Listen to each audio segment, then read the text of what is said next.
प्रश्नोत्तर सत्संग माध्यम से आज एक प्रश्न आया है। झगड़ालू प्रेमी, यह विचित्र नाम है। मुंबई से कोई लड़की है। उनका प्रश्न है कि महाराज, हम लोग जब टीवी में सब प्रवचन सुनते हैं, कोई आकर क्या बोलता है, कोई आकर क्या बोलता है। जो एक आदमी बोलता है, साधु बोलता है, दूसरा उसे काट देता है। आजकल लड़के लड़कियां सब आकर के जो है अपना क्या क्या बकते रहते हैं।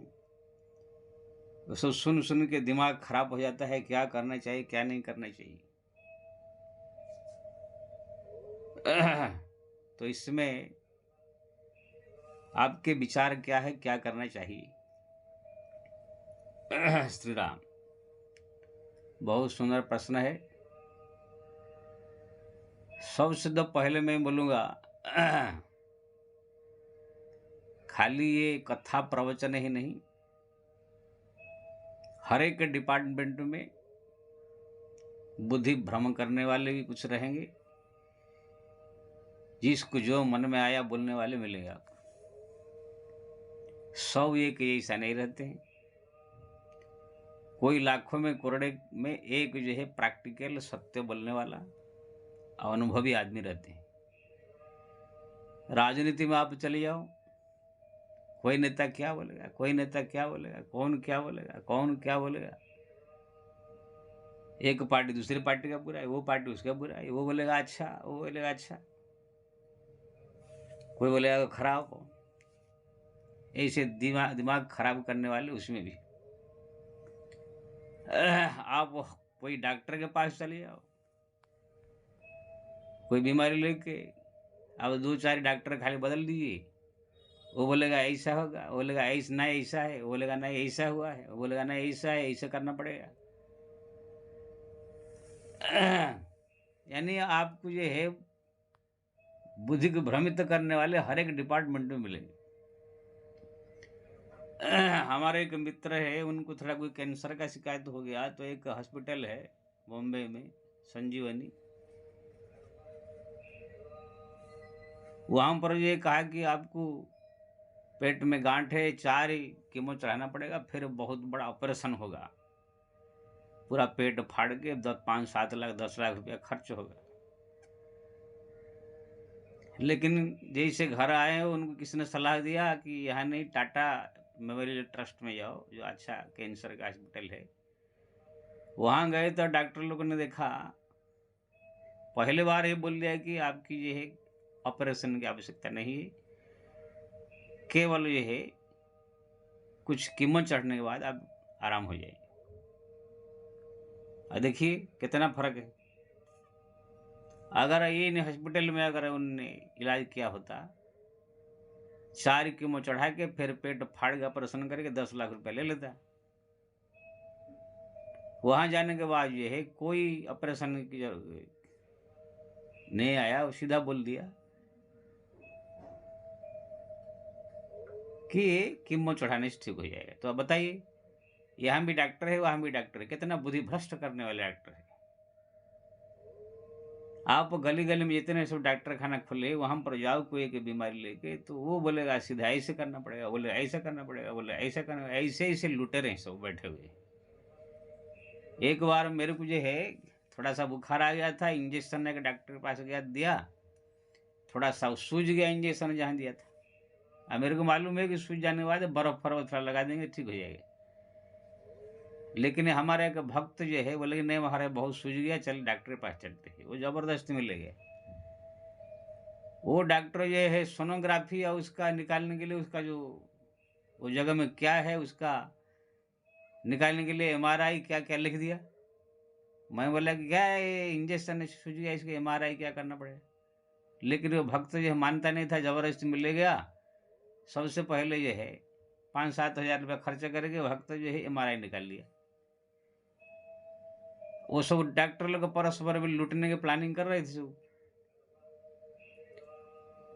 ऐसे ही जो है उसने जो है फिर रिपोर्ट निकाला, बोला कि ऑपरेशन करना पड़ेगा, 10 हजार लगेगा। मैं 10 गाली सुनाया दोनों डॉक्टरों को सामने ही। मूर्ख, लुटेरे, चोर साले तुम सब। खाली इंजेक्शन से थोड़ा सा सूझ गया है, तुम लोग उसको जो है एमआरआई में निकलवा दिया और ऑपरेशन तक करना तो पहुँचा दिया। जबकि बर्फ के टुकड़ा के ₹5 का लाकर लगा देते ठीक हो जाएगा। दोनों डॉक्टर के ऊपर भड़क करके 10 गाली सुने, लुट रहे बदमाश कह करके। खाली ₹5 का बर्फ ला के मैं लगाया तो 2 दिन में वो सूजन ठीक हो गया।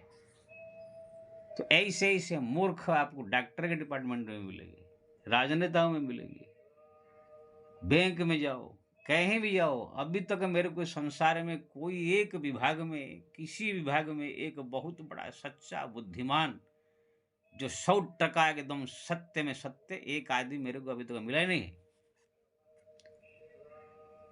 हाँ, एक संत मिले थे हमको संत डिपार्टमेंट में, राम सुखदास जी महाराज जो राजस्थान के, उनसे दर्शन हुआ था, मुलाकात हुआ था। उसके बाद जितने मिलते हैं हमारे साधु संत भी सब ऐसे ही अनपढ़, गंवार, मूर्ख, बुद्धि भ्रष्ट करने वाले।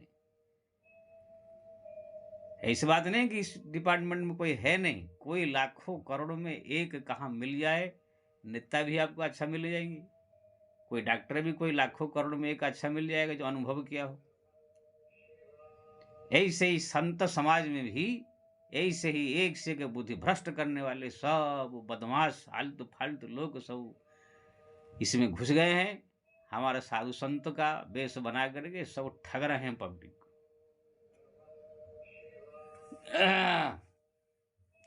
हमारा संत समाज में इस समय 1 करोड़ संत साधु है जो वैराग्य एकदम साधु वेश में है। उसमें किसके घर में जो है खाने पीने का ठिकाना नहीं, चलो बाबा जी बन जाते हैं, वो बाबा जी बन गया। धंधा पानी नौकरी नहीं मिला, चलो क्या करे, घर में डांट गाली पड़ रहा है, बाबा जी बन जाते हैं। गांजा चरस पी रहे हैं लेकिन यहाँ पैसा पैसा नहीं मिल रहा है, चलो बाबा जी बन जाएंगे। पति पत्नी में झगड़ा हो गया, चलो बाबा जी बन जाए। गांव में चोरी किया, बलात्कार किया, पुलिस पीछे पड़ा है, क्या करे, चलो बाबा जी बन जाए। तो ऐसे बाबा जी आपको 99% मिलेंगे। मैं खुद देखा हूं, ये हमारे जो है अनुभवी संत साधु महात्माओं में मैं देखा। पहले गांव में अंडा बेचते थे, धान बेचता था, 10वीं फेल, घर एकदम गरीब। बाप ने जो है डांट दिया, 2 झापड़ मार दिया तो भाग करके जो है आगे कोई संत के पास आश्रम था, वहां पर 2 दिन खा पी के रहे। बोले कि मैं अब जाऊंगा नहीं, बाबा जी बनूंगा। वो संत जी बोले यहाँ नहीं, तुमको बड़ा आश्रम में ले चलता हो। वो भी मूर्ख थे, एक बहुत बड़ा आश्रम में लेकर जाकर उसे चेला बना दिया। और चेला बनने के बाद उनको तो कोई भगवान से, भक्ति से, संत साधु से कोई लगाव है नहीं, खाली बात बिजनेस माइंड था उनका। धान बेचते थे, अंडा बेचते थे। अजय इस आश्रम में उनको जो रखा गया तो हिसाब किताब करना, कितना दाल आया, चावल आया, कितना क्या आया, ये सब जो है हिसाब करते करते वहाँ पर वो बहुत टाइम तक टिक गए। तब तक वो वहाँ के जो मालिक महंत थे वो मर गए, तो इनको सौंप दी। और जब से ये सौंप दिए, इनको मालिक बन गए, तो पूरा आश्रम का जमीन बेच करके वहाँ पर बिल्डिंग बनाने चालू कर दिया, फिर भाड़ा देना चालू कर दिया। वहाँ पर साधु संत महात्माओं को सब भगा दिए। वहाँ पर जो भोजन पानी बनता था, जो अन्न क्षेत्र पर चल रहा, वो सब बंद करा दिए। बस अपना 10-20 औरतों को लेकर के खाली वहाँ पर अपना मौज मस्ती कर रहे हैं और साधु संत महात्मा सब भाग गए। बस भगवान से कोई मतलब नहीं। ऐसे हमारे संत साधु मैं आंखों से देखा, कितने चोरी कर रहे थे, आगे संत बन गए। अब ये लोग को संत बनेंगे तो क्या करेंगे, चोरी करेंगे, ठगेंगे, झूठ बोलेंगे। लेकिन ये नहीं मैं कह रहा हूँ कोई अच्छा संत नहीं है। कोई लाखों करोड़ों में एक है जो पुराण शास्त्र ग्रंथ को पढ़ा, भजन किया, खुद हरिनाम जपा, ज्ञान वैराग्य जगा, वैराग्य भाव लेकर के संत बन के आए, भजन करके भगवान का भक्ति किया, अभी तक कर रहे हैं। केवल भगवान का नाम जो प्रति रुचि है, संसारिक वैराग्य है, संसारिक वस्तुओं के प्रति रुचि कम है, मान प्रतिष्ठा की रुचि कम है, ये बड़ा बनने की, नाम कमाने की रुचि कम है, केवल भगवत प्राप्ति के लक्ष्य है। ऐसे भी आपको संत बहुत मिलेंगे। ऐसे भी संत मैं देखा हूँ ऋषिकेश में, जो मैं 40 साल से उनको देख रहा हूँ। पहले तो केदारनाथ जैसे हिमालय में घोर तपस्या करके भजन करते थे, संत सेवा करते थे। अभी भी ऋषिकेश, हरिद्वार में बढ़िया आश्रम बना करके संतों की सेवा और भजन कीर्तन पूजा पाठ में उनकी रुचि है। जहाँ भी आश्रम बनाए हैं वो अपने चेलाओं को देख करके वो संभाल रहे हैं चेला लोग को, ये बैठ के केवल भजन कर रहे हैं। ऐसे भी संत है, उनके भजन में रुचि है, भक्ति में रुचि है, संतों की सेवा में रुचि। तो कहने का मतलब ये है, हमारा संत के डिपार्टमेंट में भी ऐसे आपको 100 में कोई एक मिलेगा। संत 99 सब ढोंगी बदमाश गंजड़ी भंगड़ी ऐसो ज़्यादा मिलेगी। अब आजकल तो कोई भी मुस्लिम लोग को, अन्य अन्य धर्म वाले भी साधु का वेश बना कर सब घूम घूम के भीख मांग रहे हैं, ठग रहे हैं सब। जहाँ तक एक कथाकार लोग है, सब जितने लड़के लड़कियाँ जिसको नौकरी नहीं, धंधा नहीं, कोई काम धंधा नहीं मिला, कोई बिजनेस नहीं मिला, अपना जो है धंधा खोल लिए हैं, अपना भागवत रट लिए हैं, वृंदावन चले जाते हैं, वहाँ पर भागवत पढ़ लेते हैं, थोड़ा थोड़ा चौपाई रामायण का रट लेते हैं, श्लोक रट लेते हैं, कथा कहानी को जोड़ देते हैं। जैसे फिल्म का 3 घंटा कैसे शूटिंग किया जाता है, ऐसे ये लोग शूट अपना सेटिंग कर देते हैं। 3 घंटा कहाँ क्या बोलना है, कौन सा भजन कहाँ बोलना है, कौन सा गीत कहाँ गाना है, कौन सा चुटकुला कहाँ सुनाना है, कहाँ पर शेर शायरी सुनाना है, सब सेटिंग करके अपना आ जाते हैं। 9 दिन 7 दिन का पेश करके दुनिया को जो है बेवकूफ़ बना के अपना 5 लाख 10 लाख लूट के ले जाते हैं। कुछ अपना घर परिवार से में काम में लगाते हैं, कुछ जो है दिखाने के लिए अन्य क्षेत्र है, गौशाला है, इसे करके जो है चुतिया बना रहे हैं। तो जितने ये सब कथा प्रवचन करने वाले सब का पैसा कमाने के धंधा है, ये सब मूर्ख है। और ना किसी कोई भजन तपस्या है, ना कोई भजन करते हैं, ना कोई ये लोग का साधना है, खाली बस एक धंधा खोल के बैठे हैं। और जब तक जो है स्वयं भजन नहीं करेगा, तपस्या नहीं करेगा, साधना नहीं करेगा, ये असली ज्ञान जो है अनुभव नहीं होगा। जैसे कोई डॉक्टर है, जब तक बढ़िया से पढ़ाई करके, बढ़िया से अनुभव करके, बढ़िया से वो अमेरिका अफ्रीका आदि जा करके बड़े बड़े विद्यालय में बढ़िया से अनुभव करके नहीं आएगा, खाली यही से थोड़ा सा किताब पढ़ के रट करके यही से डॉक्टर बन जाएगा, तो क्या होगा। मैं जहाँ रहता हूँ वहाँ पर बगल में एक पंडित है, वो ना कोई बढ़िया से डॉक्टरी पढ़ाई किया है ना कुछ है। एक दूसरे उनका मित्र था, वो उनका बीमार हो गया लगता है, वो डिग्री उनका चुरा करके अपने पास रख लिया, उनसे मांग करके या चुरा के, और अपने को डॉक्टर के रूप में पेश कर दिया, डिग्री दूसरे का है। और दवा किताब पढ़ पढ़ के दवाई देना चालू कर दिया। अब कुछ बेवकूफ़ जो है आजकल जानते हैं, औरत बच्चे सब जो है कुछ भी हो जाए तो उनके पास जावे, वो किताब पढ़ पढ़ के जो है पैरासीटामोल और ये क्रोसिन फ्रोसिन सो देवे। ऐसे देते देते देते किताब पढ़ते पढ़ते थोड़ा अनुभव हो गया, छोटी छोटी बीमारियों का इलाज करते करते खोल लिया वो क्लिनिक। लेकिन जब मालूम पड़ा पुलिस को ये सब विषय, तुरंत आकर पकड़ कर मार के जेल में डाल। तो कहने का मतलब ऐसे ऐसे ऐसे ऐसे सो अनपढ़ गंवार मूर्ख सब लालची लोभी लोग आई कथाकार बन गए। छोटे छोटे लड़कियां, हमारे शास्त्र में औरत लोग को कथा प्रवचन करना मना है, क्योंकि ना उसका बुद्धि चंचल माया का स्वरूप है, नारी होती है, उसका बुद्धि भ्रष्ट रहता है, किसी विषय में कोई स्थिर नहीं रहती है, चंचल साहस अनुरता चंचलता माया भय विवेक अशोच अदाया, वो लोग को सब प्रवचन करने लगे। अब काली मैया के वीडियो मेरे पास किसी ने भेजा, वो लड़की के बोल रही है जो चाय पीता है उसको गौहत्या का पाप लगेगा। अब ये मूर्ख लड़की को जो है कौन बतावे, चाय पीने से गौहत्या पाप कहाँ लगा, कौन शास्त्र में लिखा है। हम तो सब पुराने शास्त्र पढ़ा, कहाँ लिखा नहीं, ये अपने मन से वास बोल लिया। हमारा साधु संत के आश्रम में सुबह होते ही जो अगर 100 संत है 50 संत है, सबके लिए चाय नाश्ता ऐसा बनता है। इसका मतलब सब संत सब ब्रह्महत्या कर रहे हैं। अब कौन शास्त्र पुराण कोई प्रमाण देके बोलना चाहिए, अपने मन से बोल लिया हो गया। ऐसे ऐसे गधे की औलाद सब आ करके सब प्रवचन करने वाले हो गए। एक जो कथाकार छोटा सा लड़का बोल रहा है कि गंगा जी का पानी घर में रखना नहीं चाहिए, कि ना गंगा जी में सब पापी लोग जाके नहाते हैं, पाप सब उसमें तैरता है, सब पानी जब लाते हैं तो सब पाप तुम्हारे घर में आ जाता है। ऐसे हरामी के औलाद को अगर मेरे सामने मिलता, मुंह पे उसका 2 लात मार के ब्यास गद्दी से ही निकाल लेता उसको। क्या करे, ऐसे इतना गुस्सा आता है मेरे को, मुंह से मेरा शब्द निकल जाता है जबकि नहीं निकलना चाहिए। ऐसे ऐसे ब्यास गद्दी पर बैठ करके सब आलतू फालतू सब बकवास करते रहते, मूर्ख लोग सब ये है। इसीलिए जो है सबका बुद्धि भ्रम हो रहा है, सब पब्लिक का, कोई कुछ बोलता है, कोई कुछ बोलता है, कोई कुछ बोलता है। उनका क्या है, छोटे छोटे बच्चे छोड़िए, हमारा जो राम भद्राचार्य करके है, जो अंधे हैं, जगत गुरु कहलाते हैं, वो तो ऐसे बुद्धिभ्रष्ट करते हैं लोगों का। आओ किसको क्या बोले।